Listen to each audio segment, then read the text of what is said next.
Et maintenant, direction la République centrafricaine, où des responsables gouvernementaux disent que les élections pourraient être reportées à l'année prochaine. Il était prévu que les Centrafricains votent le week-end dernier, mais de récentes violences ethniques ont fait capoter ce plan. Jeanne Quillot de CCTV est dans la capitale, Bangui.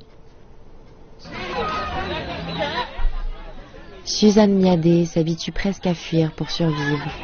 Lorsque les violences ont secoué la ville en décembre 2013, elle et sa famille ont rassemblé ce qu'ils pouvaient et ont trouvé refuge dans une autre partie de la ville de Bangui. 3 semaines auparavant, ils avaient déjà affronté la même épreuve. Tout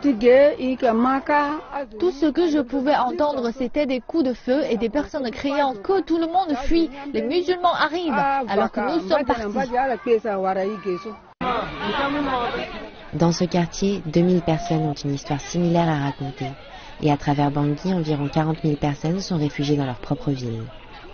Les conditions ici sont déplorables, mais ces personnes disent qu'elles préfèrent les endurer car elles s'y sentent bien plus en sécurité que chez eux pour le moment. Il n'est pas étonnant que les élections prévues pour le 18 octobre aient été mises en suspens.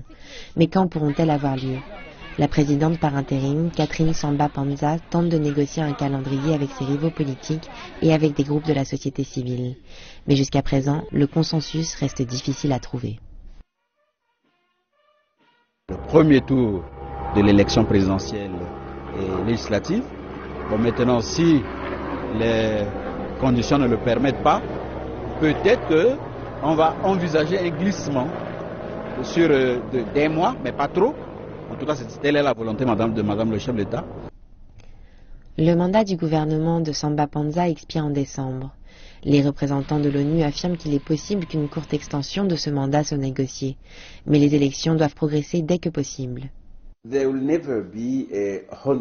Il n'y aura jamais un environnement 100% favorable à des élections, mais nous devons créer les conditions qui permettront que ça fonctionne. Nous essayons donc de nous assurer que nous avons un plan de sûreté qui permettra au pays d'avoir des élections justes et valables.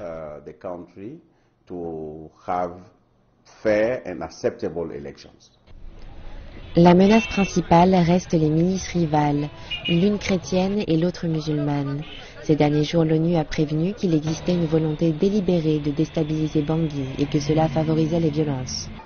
Pour les gens tels que Suzanne Miadé, l'élection ne fait pas vraiment partie de leurs priorités. Elle, par exemple, se contenterait de pouvoir rentrer chez elle.